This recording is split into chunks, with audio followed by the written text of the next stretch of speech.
En 2012, des archéologues fouillant des ruines médiévales à travers l'Europe ont mené des tests sur des graines qui avaient été enfouies sous des murs de pierre effondrés pendant plus de 6 siècles. Contre toute attente, 22% de ces graines ont germé en moins de 2 semaines. Ce n'était pas une espèce éteinte ressuscitée par hasard.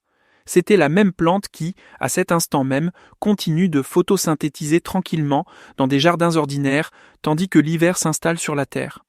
À des températures d'environ 26 degrés Fahrenheit, lorsque presque toutes les autres plantes vertes sont en dormance et sans vie, celle-ci reste active. Elle survit aux conditions de gel, ignorées et négligées, poursuivant un processus biologique qui a perduré sans changement pendant des centaines d'années. À l'époque victorienne en Angleterre, cette plante n'était ni ignorée ni rejetée. En fait, elle était très prisée. Une édition de 1863 d'une publication respectée sur les potagers la décrivait comme le légume d'hiver le plus productif, au pied carré, dans toutes les îles britanniques. Les restaurants de Londres la servaient ouvertement à une clientèle aisée, non pas comme une nouveauté, mais comme un légume vert de saison fiable. Pendant des siècles, elle avait discrètement soutenu les régimes alimentaires européens. Pourtant, au milieu du XXe siècle, tout a changé. En 1947, la même plante qui avait nourri les populations à travers l'Europe pendant près de 2000 ans a été soudainement rebaptisée. Elle n'était plus un aliment, un médicament ou une assurance contre la faim. Elle était devenue un ennemi public. Aujourd'hui, les Américains dépensent plus d'1 milliard de dollars chaque année en produits d'entretien de pelouse conçus pour éliminer cette plante nommément. À l'échelle mondiale, le marché des herbicides à large spectre a atteint près de 12 milliards de dollars. Ce n'est pas accidentel. La plante au centre de cette campagne est la stellaire intermédiaire, scientifiquement connue sous le nom de Stellaria media, et l'effort pour l'éradiquer représente l'un des exemples les plus clairs de manipulation agricole dans l'histoire moderne. Pour comprendre comment cela s'est produit, nous devons regarder en arrière, pas en avant. En l'an 90 après JC, le médecin grec Dioscoride a compilé De Materia Medica, une encyclopédie médicale en 5 volumes qui est resté le texte médical fondamental à travers l'Europe pendant plus de 1500 ans. Parmi des centaines de plantes documentées, il a accordé une attention inhabituellement détaillée à une herbe qui prospérait en hiver. Dans cet ancien texte médical, des instructions claires ont été enregistrées pour l'utilisation de cette herbe poussant en hiver. Il était recommandé de mélanger la plante avec de la farine de maïs pour réduire l'inflammation oculaire, de placer son jus dans l'oreille pour soulager les maux d'oreille et de consommer ses feuilles fraîches pour traiter la malnutrition. Ces utilisations n'étaient pas des théories isolées. Des investigations archéologiques à travers les établissements de l'ère viking, datant d'environ 775 à 1500 après JC, identifient de manière constante des restes de stellaires intermédiaires dans les dépôts domestiques.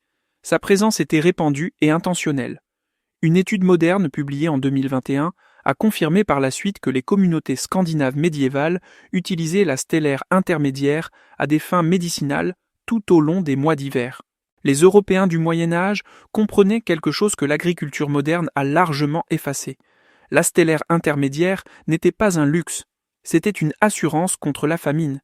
Les documents historiques décrivent des familles rurales d'Irlande, d'Écosse et d'Angleterre survivant à des récoltes répétées en récoltant la stellaire intermédiaire en hiver. Lorsque les récoltes de blé s'effondraient, les gens sortaient simplement en février, écartèrent la neige et cueillaient des feuilles vertes fraîches poussant sous la surface gelée. La plante ne nécessitait aucune plantation, aucun entretien et aucune protection. Elle apparaissait d'elle-même, prospérait pendant les mois froids et fournissait de la nourriture quand rien d'autre ne le pouvait. Elle n'était pas mangée par plaisir, elle était mangée pour rester en vie. Cette plante n'a jamais été mal comprise par les générations précédentes. À la fin du XVIe siècle, l'herboriste anglais John Gerard a documenté des familles nourrissant la stellaire intermédiaire aux oiseaux en cage comme un tonique fortifiant. Les agriculteurs s'en servaient encore plus directement.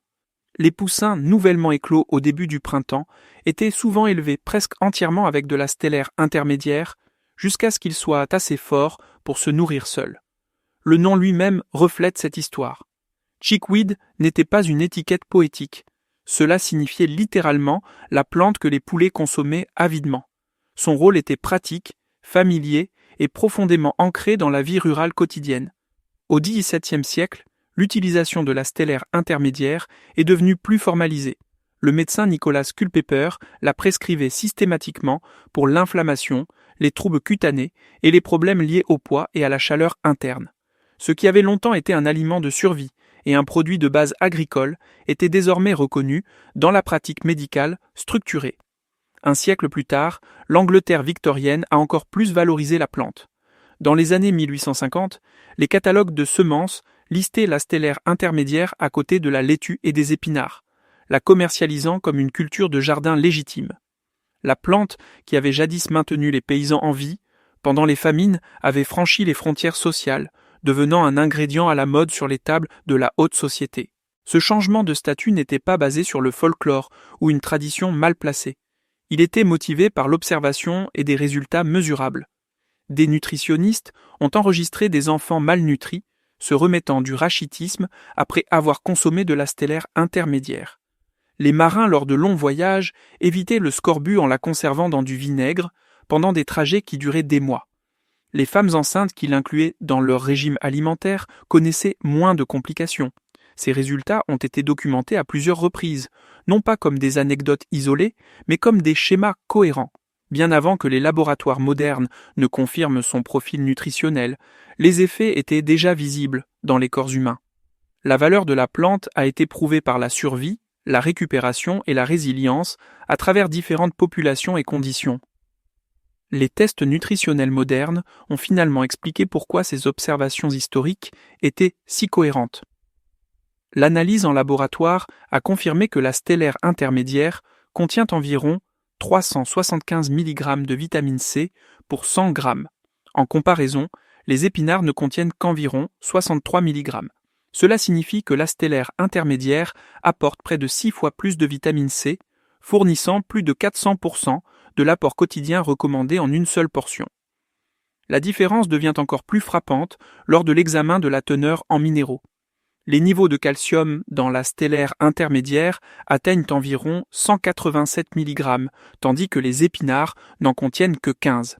C'est plus de 12 fois plus élevé, et cela dépasse même le lait, qui contient en moyenne environ 120 mg par portion équivalente. La comparaison la plus extraordinaire apparaît lorsque les niveaux de fer sont mesurés. Les tests confirment que la stellaire intermédiaire peut contenir jusqu'à 83 fois plus de fer que les épinards. Ces concentrations sont si élevées que les textes médicaux historiques recommandaient spécifiquement la plante pour le traitement de l'anémie et des complications pendant la grossesse. Son impact nutritionnel n'était pas subtil. Elle corrigeait des carences qui étaient autrement difficiles à corriger, surtout pendant les mois d'hiver. Combinée à sa forte teneur en vitamine C, qui améliore l'absorption du fer, la stellaire intermédiaire fonctionnait comme un aliment thérapeutique naturellement efficace. Ce que les médecins ont observé en pratique il y a des siècles a été validé plus tard par des mesures modernes, révélant à quel point cette plante est vraiment exceptionnelle. Au-delà des nutriments individuels, la stellaire intermédiaire offre un profil nutritionnel complet. Elle contient des vitamines A et D, ainsi que le complexe complet de vitamine B.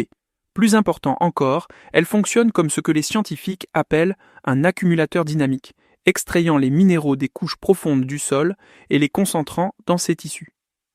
Une étude menée au Massachusetts en 1953 a comparé la stellaire intermédiaire à des oignons cultivés côte à côte. Les résultats étaient frappants.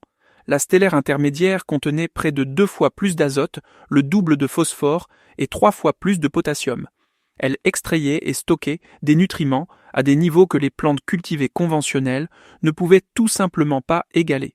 Cette capacité s'est directement traduite par des résultats visibles en matière de santé.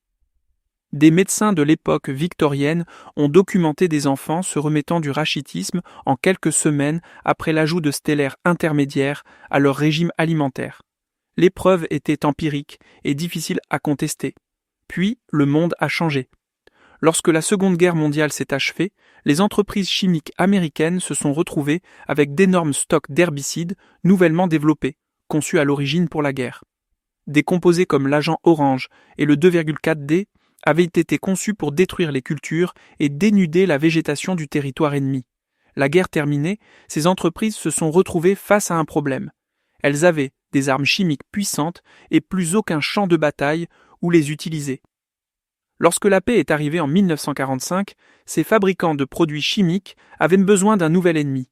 La solution était simple et très efficace. Ils ont déclaré la guerre aux pelouses américaines. En 1947, les entreprises ont commencé à commercialiser le 2,4D directement auprès des propriétaires sous des marques conçues pour paraître inoffensives et pratiques. Avec les produits chimiques est venue une nouvelle idée qui n'avait jamais existé auparavant. Une pelouse parfaite, affirmait-il, ne devrait contenir que de l'herbe. Tout le reste était redéfini comme un problème. Des plantes qui avaient été tolérées ou même appréciées étaient soudainement qualifiées d'envahisseurs.